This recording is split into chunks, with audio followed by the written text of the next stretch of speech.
All right, hello everyone, and welcome to yet another iteration of ESET East Africa's webinar series. As you all know, today we will be covering mobile security. Before we begin, as usual, if you have any questions throughout the webinar, send them through on our Q&A section. We'll seek to address those questions towards the end of the webinar. And obviously, if you have any queries afterwards, you can get in touch either using our wiki or email us on partners@esetafrica.com. So to begin, first thing that I want to cover is essentially a few of the growing areas of concern in terms of mobile security overall. Obviously, the first point here would be mobile malware. The downside is obviously Trojans and viruses and rootkits migrating from traditional online banking and are being designed specifically for the mobile marketplace. So various researchers are seeing a massive increase in mobile malware development, which is essentially in pace with the ongoing market growth of mobile devices. Secondly, the point is the growing use of third-party apps. So obviously consumers and anyone really love their smartphone and tablet applications, anything ranging from various apps to various games, but often these apps come from third parties with questionable security practices. Or worse, the apps are created by some type of fraudster and it's loaded with various forms of malware. Obviously, in the case of third-party apps, a lot of people might download things that are not from their respective app store, and essentially enable the installation of apps from unknown sources, particularly on mobile and Android devices. And that obviously means that you don't have some of the verification that goes into those apps, which are typically in place on an app that may be downloaded and installed from the appropriate store. Then, of course, there's the point of unsecured Wi-Fi. As always, whether it was with any type of normal computing device like a laptop, now the growing use of mobile devices on unsecured Wi-Fi essentially means there's a massive toll-free highway for fraudsters that can gain access to mobile devices, either seizing control of them or gaining access to various bits of sensitive information, be that in the form of maybe email transmitted over the wire or account information. And then lastly, of course, there's user behavior. Obviously, as with the second point, users are prone to download third-party apps. They use unsecured wireless networks, and they open and click links that may be in SMS messages and emails, and essentially lose access to their mobile devices as a result of malware being installed. So mobile use behavior is essentially creating additional vulnerabilities, and obviously any type of malicious party are eager to take advantage of that. Next, of course, we're going to be covering a few of the overall threats that are known from all over the world, focusing on a couple of regions in Africa. So according to an independent party's global threat index, Nigeria is currently the 16th highest ranked country for cyber attacks as of the end of the first quarter of 2016. Kenya improved their ranking from 45th to at the end of 2015 to 69th in the same period, which means they actually experienced significantly less cyber attacks during that period. And in contrast, South Africa actually fell to a dismal ranking of 25th at the end of Q1, down from last year's reported 52nd, showing a massive increase in attacks over the same period. And while it's not immediately clear as to why, obviously some experts believe Nigeria's ranking may be due to a dramatic increase in threats targeting mobile devices. And overall, there's obviously developing in African nations that are highly represented in the Global Threat Index, including Namibia and Malawi, amongst a couple of others. The most important aspect of the threat index, however, is the fact that for the first time ever, mobile malware has been ranked as one of the top 10 most prevalent attack types. And obviously, this will only escalate as we go forward. Obviously, mobile devices are not going away. They'll only continue in use and number. So obviously, the target and the attack area is only going to increase as we go along. Next, there's a couple of emerging threats in the case of mobile devices. There's obviously the Android-only malware agent, which is called Hummingbird. It's currently the 7th most common malware that's being detected, and it specifically, it can specifically target corporate networks and devices, and essentially facilitates all sorts of malicious activity, including the installation of keyloggers. It also facilitates the stealing of credentials, and it can even bypass encrypted email containers. Essentially, because of the fact that it opens your device up to additional malware, it basically means that it obviously only goes downhill from there. That particular malware was the 3rd highest threat in Kenya and the 7th highest in Nigeria during the first quarter of 2016. And obviously not focusing only on Android, there's also a big increase in malware targeting iOS devices. So there's a package called Xcode Ghost. It's essentially a compromised version of the iOS developer platform, which is called Xcode, and it injects malicious code into the app that was developed and compiled using it. So essentially that means that the app that now has malicious code embedded into it can send information to a command and control server, as with any normal malware affecting a traditional computer, and that allows the infected app to read the device clipboard. So if you may be using something like a password manager, or if you're opening various links, all of that information can obviously be sent to the command and control server for all sorts of nefarious purposes. Then, of course, just because it's a current trending topic, there's obviously a notable increase in malware around the Pokemon Go craze. So there's various malicious versions of the apps making the rounds for those trying to install it before the initial release in their respective countries. The point here is that the variants of malware include everything from keyloggers to ad spamming to phishing links, both being displayed on your device and sometimes even being sent to you via SMS once the app loads onto your device. The point here is, just because that is an ongoing craze, security researchers see that time and time again. Essentially, when there is a trending topic, all of a sudden various forms of malware are created around that topic, obviously to fool the unsuspecting user into installing it and obviously giving malicious parties access to your sensitive information. Then there's a couple of malware strains that has recently been discovered by ESET. One of them is the Android spy agent.si.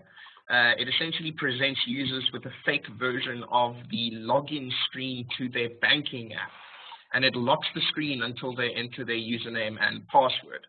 So obviously with these stolen credentials, the thieves can then access the banking account of the user, and the malware is even able to intercept and send the attackers the OTP and other SMS-based two-factor authentication messages.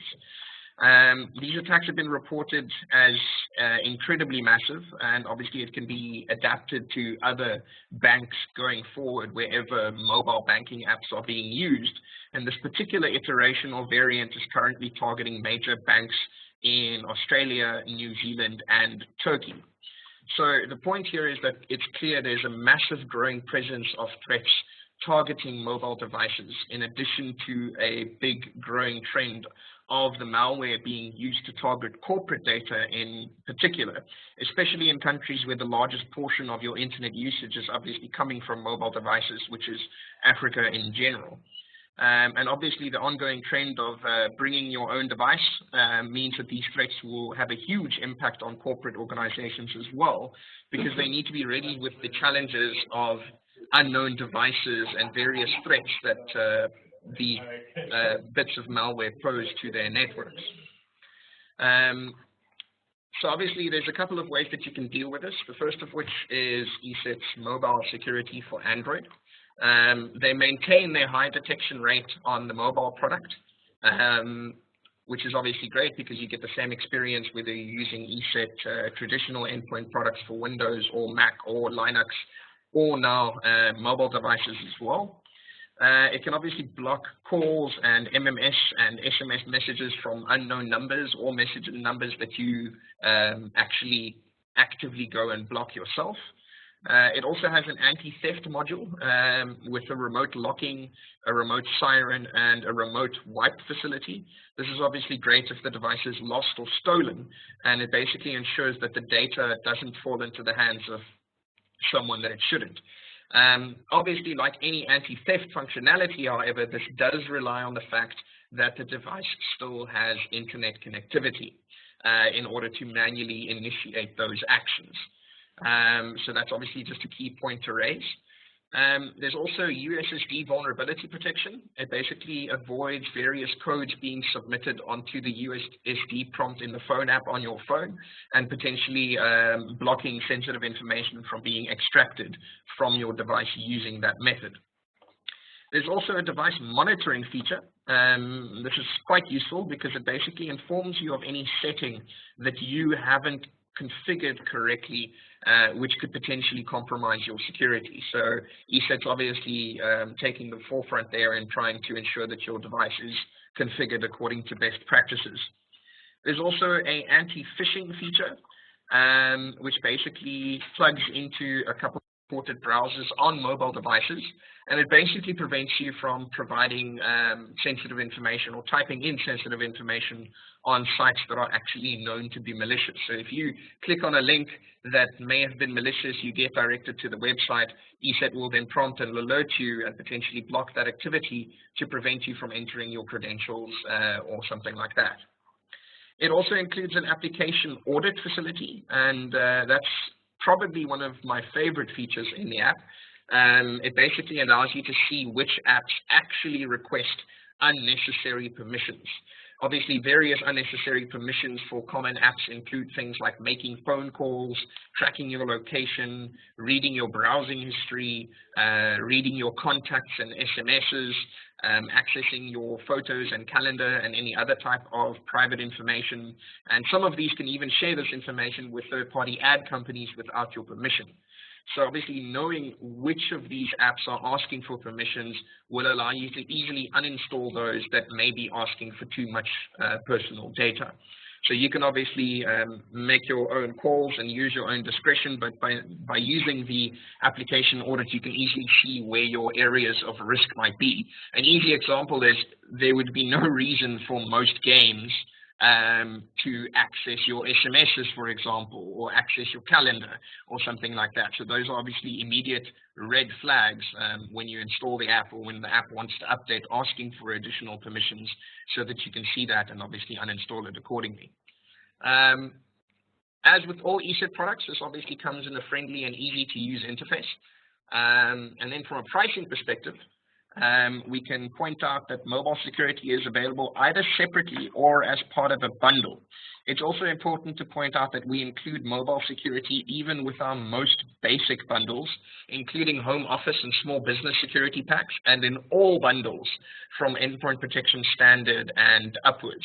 And this is basically a key differentiator, as a lot of the other vendors actually don't include it with their most basic or lowest tier of product, whereas ESET has basically decided that because of the ongoing trend of mobile malware and mobile threats, it's of critical importance to provide some form of mobile security basically by default.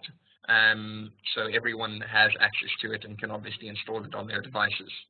It's also available obviously from the Play Store in the case of the consumer product, or via your chosen partner or reseller or from us directly. Next, obviously, there's a couple of major competitors, primarily in the form of Kaspersky and Avast. They are probably the most active and most downloaded variants of mobile security on various Play Stores. Moving on from there, there's obviously ESET's parental control for Android. It basically protects your children whenever they use their smartphones and tablets, and obviously, as we say there, it does so in a child-friendly way. The app is easy to understand, it's very well laid out, and in terms of some of the features, it obviously protects your kids from accessing inappropriate content. The nice thing about this is it does it using a WebGuard facility, which basically filters out access to websites based on the age of each child. So you can have a customized profile for each of your children and filter out which websites each child is able to visit, obviously based on what is acceptable for their age.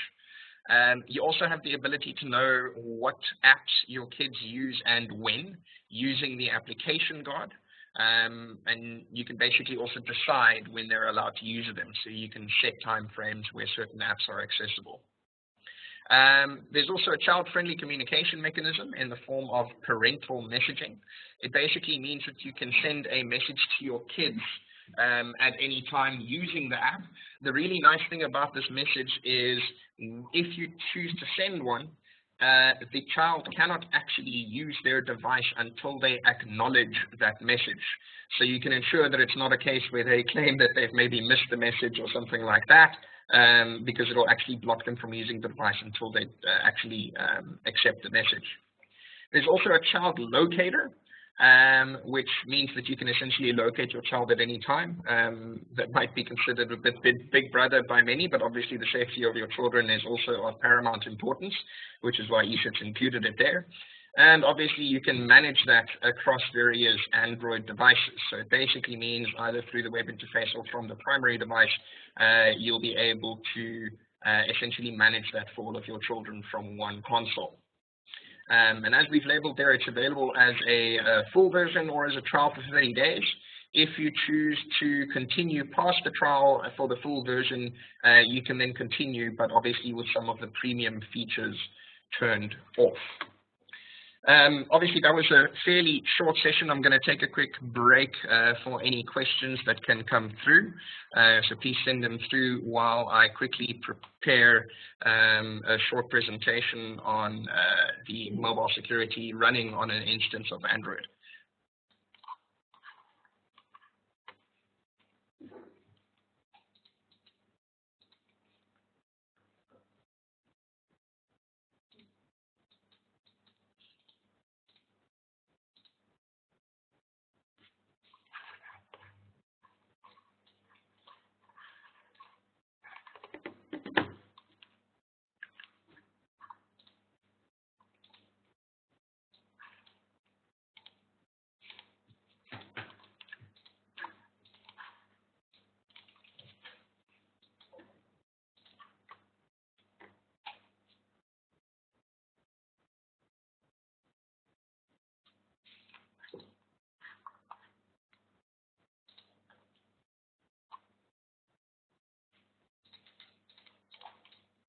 So obviously, to keep things simple, I'm just going to focus on the one mobile security product as a start. So this is obviously the product running on my mobile device. So I obviously did a fresh install for the purposes of this illustration.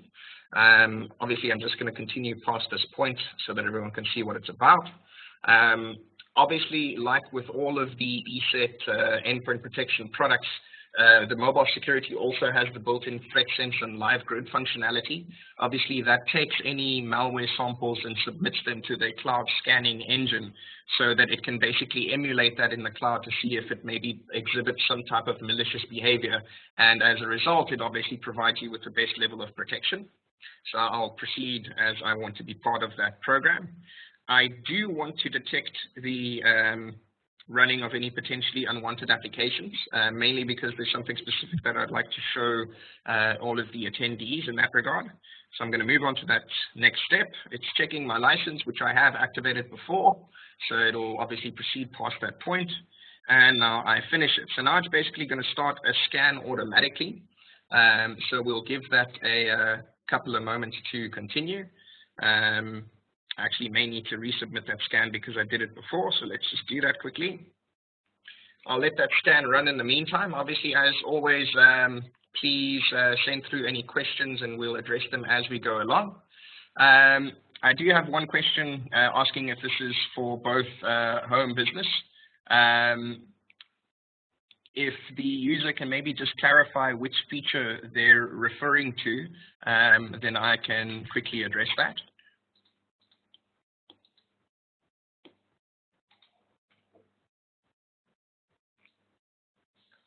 Maybe just to explain that in a bit more detail, there are two variants of the mobile security product. There is the consumer version, which happens to be the one that I've got on screen at the moment.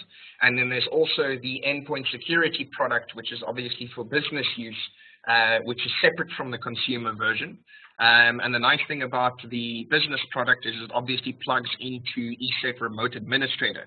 So you'll be able to set up some basic MDM or mobile device management functionality. You'll be able to see what applications are running on those devices. You'll be able to do a whole bunch of things and essentially manage that for your business or from a central location. In the case of the consumer product, obviously you can simply purchase it through the Play Store, and you can basically activate it through a normal credit card purchase and continue past that point.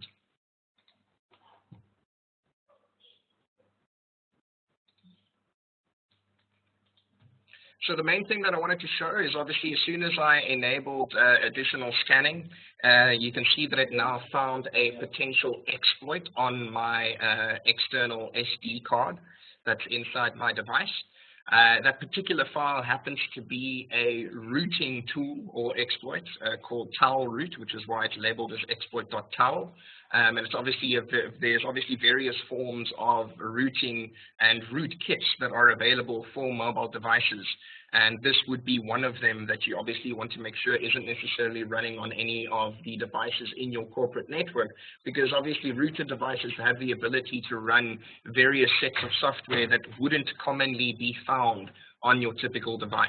So those could obviously pose a big risk to your enterprise security, which is essentially why I had that on my SD card intentionally to show you that ESET is essentially one of the very few mobile security products that accurately detects this. I personally tested the Kaspersky consumer product as well, so it's obviously exactly the same product as the ESET one that you see in front of you at the moment. And even though ESET prompted me for scanning for potentially unwanted software, the Kaspersky variant of the mobile security product actually did not detect this at all. So that basically highlights the point that I raised earlier in the presentation, that you get the same level of accurate and complete detection in mobile security products as you do with all endpoint security products.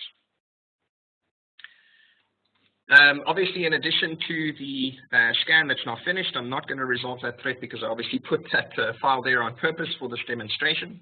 There's a couple of things that I do want to show you, obviously.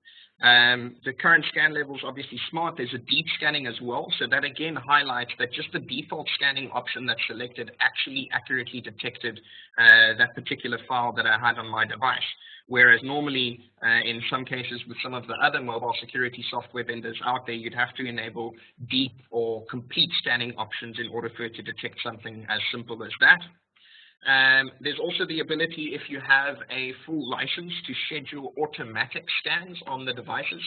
So you can obviously do those either when the device is plugged in. So it's basically as soon as it is plugged into a charger, because obviously scanning the device, especially a big SD card, can consume a fair amount of battery. And of course, you can schedule the scan for various dates or time frames. You can obviously view your scan logs at any time, so you can see in detail what was detected at any point in time. There's a couple of advanced settings available, such as the participation in the ESET live grid, as well as the detection of the potentially unwanted programs that I showed you in the beginning. There's nice default resolve actions, so that if something is detected, it may automatically remove them or potentially just quarantine them for later review, either by yourself or your chosen security administrator. You can also choose how often it's supposed to update its definition, so that in my case will obviously happen by default every single day. Aside from the antivirus facility, there's also obviously the anti-theft. So in the case of the consumer product, you would log into the my.eset.com web interface in order to maybe remotely lock or wipe your device or locate it if you've maybe lost it as opposed to it being stolen. You can also activate the SMS and the call filter features, so you can essentially, as I mentioned in the presentation, maybe block numbers that you deem spam Obviously, I don't know what the case is in other countries, but especially in South Africa, we receive tons and tons of SMSs from various companies that we obviously never signed up for. So being able to block those is obviously quite useful because you're not essentially blasted with all sorts of unnecessary information. There's also the anti-phishing capability, which I mentioned, which obviously plugs into a couple of browsers. So as you can see there, I currently have the Chrome browser installed. I also have the default Android browser installed, and I also use LastPass as my password manager, and the anti-phishing component can plug straight into Chrome as well as the default browser, but not LastPass, but that's obviously a bit of a unique case. And then, of course, there's a security audit facility, but I'm not going to run that right now because it does take some time to complete, because it obviously has to analyze every single app that I have running on my device, which happens to be quite a number. And then, of course, just from the main settings perspective, certain versions of Android can accidentally kill off the application. So by enabling the permanent notification icon, which you can obviously see in the top left there, it means that the app won't be closed by accident by Android. And then, of course, you can also enable a security password, which basically means that the app won't be accessible, and you can't change settings without typing in a PIN or a password that you pre-select or decide on. So you can basically make sure that people can't tamper with your security settings. So obviously that was a very short webinar. Obviously the endpoint protection product for business, as I mentioned, plugs straight into ESET Remote Administrator, and you can get a lot of the same functionality that you see in this little presentation running on my mobile phone in Remote Administrator as well. Obviously with the addition of doing things like mobile device management, as I mentioned, and that basically means that when you get to enrolling devices into a corporate network, you have the ability to control what apps are running on those devices. You can see which apps are running on those devices, and you can obviously remotely lock or wipe it as well. Later additions to that might be the ability to push certain settings to your device, like email and potentially Wi-Fi. Alternatively, if you do want a fully fledged MDM solution outside of the scope of ESET's mobile security, obviously we do have a range of other products available, primarily in the form of Endpoint Protector, which is a more fully fledged MDM solution, which does obviously support pushing of Wi-Fi settings and email settings in the case of iOS devices, and pushing Wi-Fi settings in the case of Android. So that essentially wraps up for today. I'm just going to give you guys a couple of moments to send through any questions that you might have, and I will seek to address those.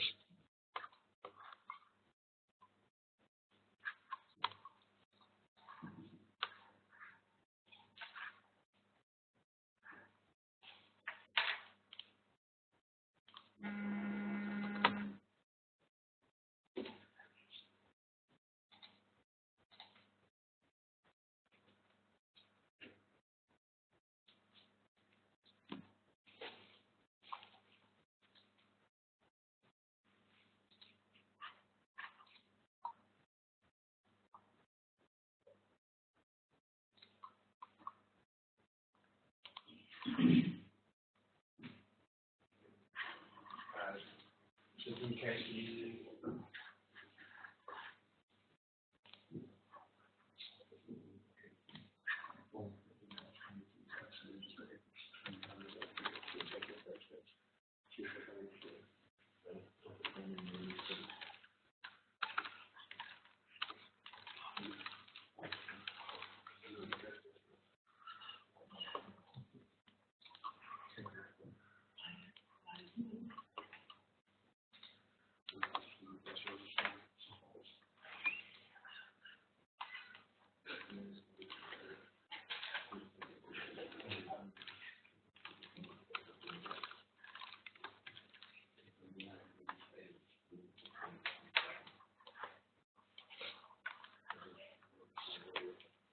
I do have a couple of questions that are coming through, so I will address those as we go along. One of which is there a chance of getting the ESET mobile security for iOS and Windows phones? or higher versions. I know that they are actively looking at iOS development, but as far as I know, Windows mobile phones are obviously an incredibly low market share at the moment. So while there is support for older devices, it looks like we will probably need to wait a little bit longer before all of these features that I showed you are available on other platforms as well. Obviously, Android happens to be the largest market share overall globally, and as a result, that's obviously where ESET is focusing most of their efforts. But give it some time, and I'm sure that they'll release appropriate products for other mobile platforms as well.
I'll give you guys a couple of moments to use the Q&A section to send through any further questions that you might have.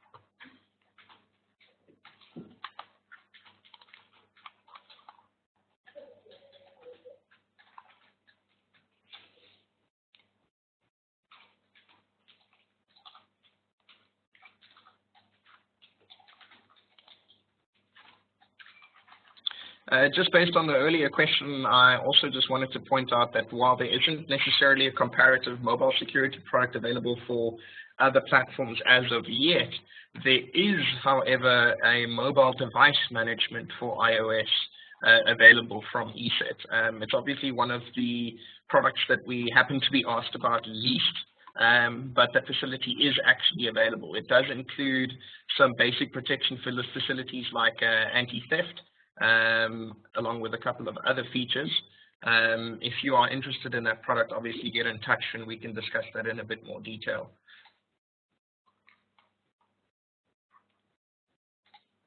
It does have the ability to obviously push out some settings remotely, such as your email settings, if it's Exchange, or your Wi-Fi settings, and even your VPN account. So that's obviously quite useful.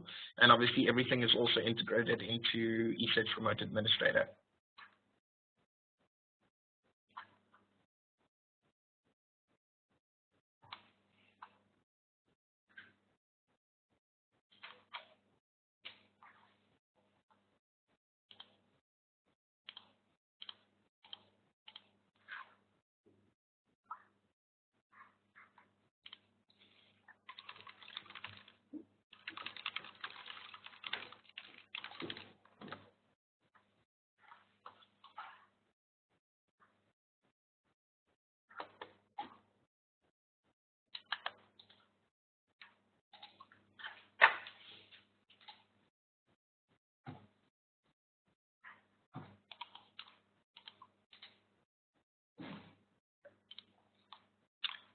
Great. I do have someone mentioning that they are interested in that in the iOS MDM facility, so we will. I'll send through additional details after the webinar session.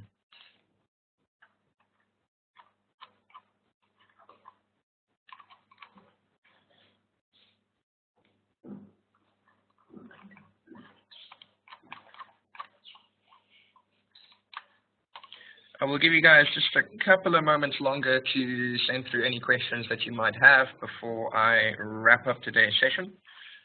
Obviously, if you haven't already registered on our wiki, we are in the process of contacting all of our partners to do a manual registration for you.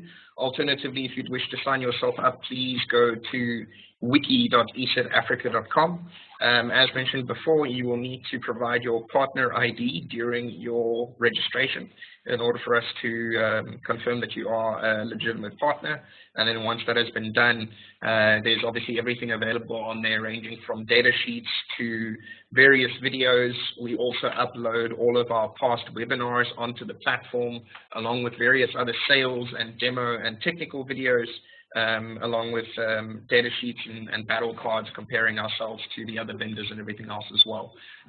Also, if you have any suggestions for new content on our wiki, we're always happy to take your suggestions to heart, and we're always obviously happy to help you and provide any documentation and other information that you may deem of benefit. So if you have any suggestions, please let us know.